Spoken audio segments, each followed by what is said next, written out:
প্রিয় শিক্ষার্থীরা, এখন আমরা চতুর্ভুজের ক্ষেত্রফল নিয়ে কথা বলবো। চতুর্ভুজ বিভিন্ন রকমের হয়ে থাকে, যেমন আয়তক্ষেত্র, বর্গক্ষেত্র, সামান্তরিক, রম্বস, ট্রাপিজিয়াম। তো আমরা প্রথমে আয়তক্ষেত্র নিয়ে বলি। এই যে এখানে একটা আয়তক্ষেত্র ড্রয়িং করলাম। আয়তক্ষেত্রটি হচ্ছে ABC। তো যখন এটার AC কর্ণ বের করলাম তখন ABCD হচ্ছে আয়তক্ষেত্র আর ABC হচ্ছে একটা ত্রিভুজ। যে ত্রিভুজটা একটি কোণ 90 ডিগ্রি বা সমকোণ, যেহেতু একটি কোণ সমকোণ, এটা একটা সমকোণী ত্রিভুজ। তো আমরা জানি যে ABC সমকোণী ত্রিভুজের ক্ষেত্রফল হচ্ছে half into base into height.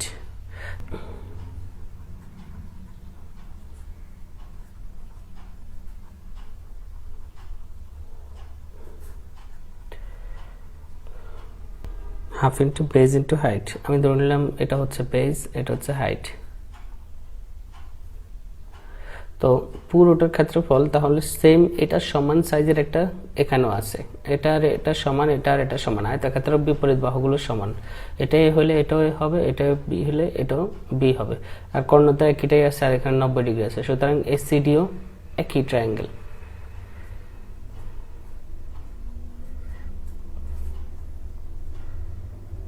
তো এই দুইটা যদি আমরা যোগ করি তাহলে আমাদের পুরোটার এরিয়া, এই ত্রিভুজ আর এই ত্রিভুজ দুইটা যোগ করলে পুরোটার এরিয়া বের হয়ে যাবে।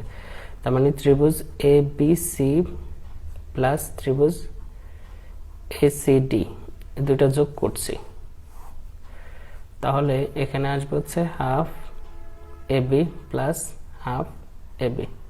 তো হাফ AB যদি ইয়ে করি তাহলে ফুল AB হয়ে যাচ্ছে।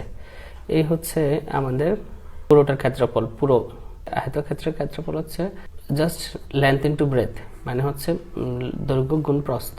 এই যে দৈর্ঘ্য A আর প্রস্থ হচ্ছে B। আর ওর যদি পরিসীমার কথা বলি, আয়তক্ষেত্রের পরিসীমা কি হবে? আমরা জানি 1 2 3 4, চারটা সাইডের বা চারটা বাহুর যোগফল। তো চারটা বাহু, দুইটা A আর দুইটা B, তার মানে পরিসীমা হবে হচ্ছে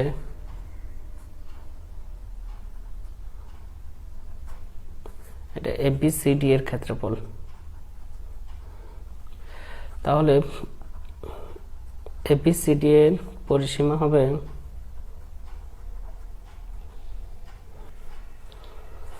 A দুইটা, তার মানে আমি লিখব 2A, আর B দুইটা সাইড 2B। তো 2 কমন নিলে A প্লাস B, এই হচ্ছে আমাদের পরিসীমা। এবার আমাদের কাছে যদি কর্ণের দৈর্ঘ্য দেখে, কর্ণের দৈর্ঘ্য কত? তো এটার কর্ণ হচ্ছে D। যদি আমরা ABC কে একটা সমকোণী ত্রিভুজ মনে করি, তাহলে এই সমকোণী ত্রিভুজে পিথাগোরাসের থিওরেম আমরা লিখতে পারি। তো পিথাগোরাসের থিওরেম লিখলে হচ্ছে অতিভুজ স্কয়ার সমান ভূমি স্কয়ার প্লাস লম্ব স্কয়ার। তো অতিভুজ হচ্ছে D, তার মানে আমরা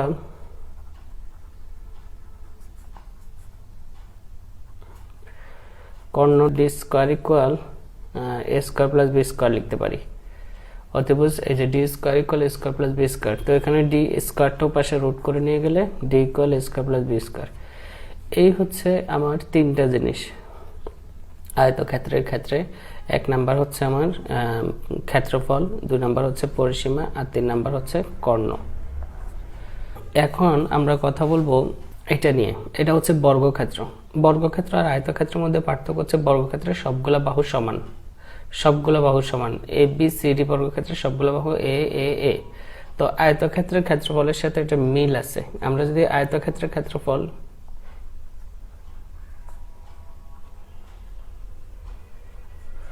বর্গক্ষেত্রের ক্ষেত্রফল জাস্ট আয়তক্ষেত্রের ক্ষেত্রফলের মতো AB, মানে লেন্থ ইন্টু ব্রেথ, দৈর্ঘ্য গুণ প্রস্থ, কিন্তু এখানে দৈর্ঘ্য যা প্রস্থ তা, তাহলে A স্কয়ার হচ্ছে বর্গক্ষেত্রের ক্ষেত্রফল। আচ্ছা, আরেকটা হচ্ছে বর্গক্ষেত্রের সবগুলো বাহুর যোগফল, মানে সবগুলো বাহুর যোগফল মানে হচ্ছে আমি বোঝাচ্ছি হচ্ছে পরিসীমা।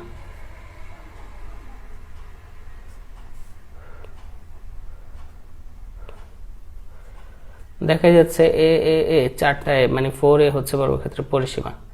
এবার বর্গক্ষেত্রের কর্ণের দৈর্ঘ্য,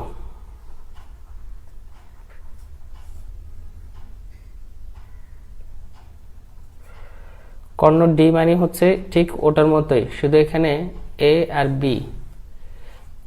B দুইটাই A, তার মানে A square plus A square. তো ইকুয়াল এখানে রুট 2A স্কয়ার। তো এর উপরে স্কয়ার রুটে কাটা, তাহলে 2 এর উপরে রুট থাকবে, তার মানে √2A। এটাই হচ্ছে বর্গক্ষেত্রের কর্ণ বের করার ফর্মুলা। তাহলে আমরা বর্গক্ষেত্রের ক্ষেত্রে তিনটা জিনিস শিখে ফেললাম, যে বর্গক্ষেত্রের এরিয়া, বর্গক্ষেত্রের পরিসীমা এবং বর্গক্ষেত্রের কর্ণ। এবার আমরা আসি সামান্তরিক নিয়ে। সামান্তরিক আয়তক্ষেত্রের মতো একটা মিল আছে, সেটা হচ্ছে ওর অপোজিট সাইডগুলো সমান হয়, মানে এডি আর বিসি সমান, আবার ডিসি আর এবি সমান, কিন্তু কর্ণগুলো সমান নয়। এই যে বিডি একটা এক সাইজের, আবার এসি আরেক সাইজের, কর্ণগুলো সমান নয়। তো সামান্তরিকের ক্ষেত্রফল আমরা যেভাবে বের করে থাকি, জাস্ট বেজ ইনটু হাইট।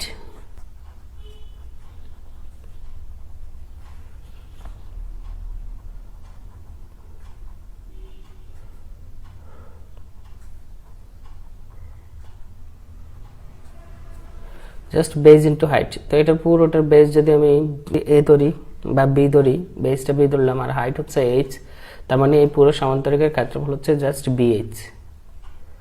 তাহলে যে কোনো সামান্তরিকের ক্ষেত্রফল বের করার ফর্মুলা হচ্ছে, যদি বেজ এবং হাইট দেওয়া থাকে, জাস্ট বেজ ইনটু হাইট লিখলেই সামান্তরিকের ক্ষেত্রফল বের হয়ে যাবে। এক। দুই হচ্ছে ক্ষেত্রফল বের করার আরেকটা সিস্টেম হচ্ছে, যদি সামান্তরিকের কর্ণ দেওয়া থাকে এবং কর্ণ থেকে বিপরীত কৌণিক বিন্দুর উপরে লম্ব দেওয়া থাকে, তাহলে এই লম্ব আর কর্ণ গুণ করলেই সামান্তরিকের ক্ষেত্রফল পাওয়া যায়।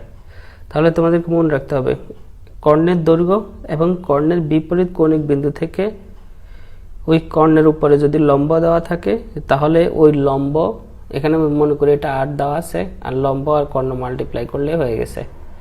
হ্যাঁ, তা এটা অনেক সময় এইচ দিয়েও লেখা হয়, হাইট। এটা একটা খেয়াল করে দেখো তোমরা, এটা একটা ট্রায়াঙ্গেল টাইপের, আর এই ট্রায়াঙ্গেলের উচ্চতা প্রকাশ করছে এটা, তো বেজ ইনটু হাইট দিয়ে অনেকটা হয়ে যাচ্ছে আর কি। তাহলে আমরা যদি কর্ণ দেওয়া থাকে, তাহলে সামান্তরিকের ক্ষেত্রফল হবে হচ্ছে কর্ণ ইনটু এই যে কর্ণ থেকে বিপরীত কৌণিক বিন্দুর উপরে লম্ব মাল্টিপ্লিকেশন করলে হয়ে গেছে।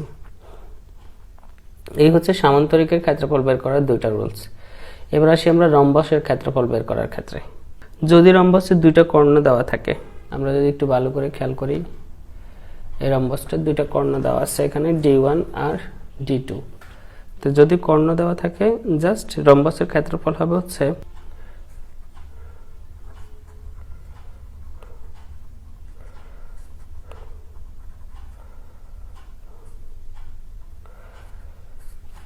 রম্বসের ক্ষেত্রফল হচ্ছে আমরা half into D1 into D2। এটাই আমাদেরকে মনে রাখতে হবে, যে রম্বস হচ্ছে একটা জিনিস বেশি করে মাথায় ঢুকাবা, রম্বসের একটা কর্ণ আরেকটা কর্ণের উপরে 90 ডিগ্রিতে থাকে, একটা কর্ণ আরেকটা কর্ণকে 90 ডিগ্রিতে ছেদ করে। যদি এখানে 90 ডিগ্রিতে ছেদ করে, তাহলে এইটার উপরে এটা একটা পারপেন্ডিকুলার বা লম্ব। আর আমরা জানি, যদি কর্ণ আর লম্ব মাল্টিপ্লাই করা হয়, তাহলে একটা সামান্তরিকের এরিয়া পাওয়া যায়। কর্ণ আর এই লম্ব, হাফ অফ কর্ণ আর এই লম্ব, তাহলে এটা পুরোটা কিন্তু একটা সামান্তরিক। যখন সামান্তরিকের প্রত্যেকটা বাহু সমান হয়, তখন তাকে রম্বস বলে।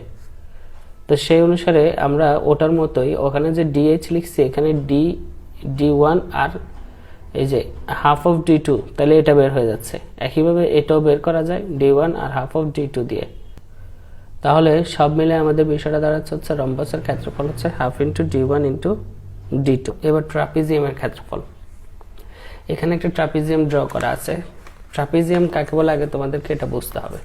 ট্রাপিজিয়াম হচ্ছে যে আয়তক্ষেত্রের প্রত্যেকটা দুইটা বিপরীত বাহু সমান্তরালে যায়। এখানে ডিসি এবং এবি সমান্তরাল, ডিসি এবং এবি সমান্তরাল, কিন্তু অন্য দুইটা বাহু এডি এবং বিসি সমান্তরাল নয়। দুইটা বাহু সমান্তরাল আর দুইটা বাহু সমান্তরাল নয়, তখন ওটাকে ট্রাপিজিয়াম বলে। তো ট্রাপিজিয়ামের ক্ষেত্রফল বের করার সিস্টেম হচ্ছে,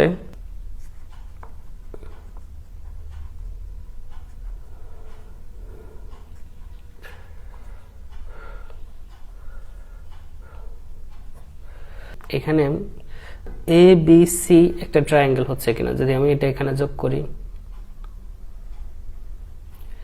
এ বি সি ট্রায়াঙ্গেল, তাহলে এটা তো এ ইন্টু এইচ হবে না, ওই যে half into base into height, এই ট্রায়াঙ্গেলটার এরিয়া। তাহলে ট্রায়াঙ্গেল এ বি সি এর এরিয়া, আর আরেকটা জিনিস খেয়াল করি, ট্রায়াঙ্গেল এ সি ডি এর এরিয়া যদি আমরা বের করতে পারি, তো যদি আমরা এখানে একটা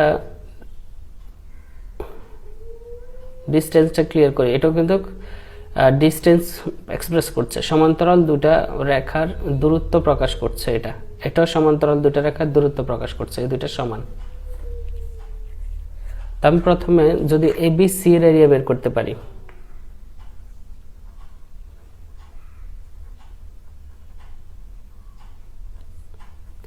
আর হচ্ছে ত্রিভুজ এডিসি এর ক্ষেত্রফল।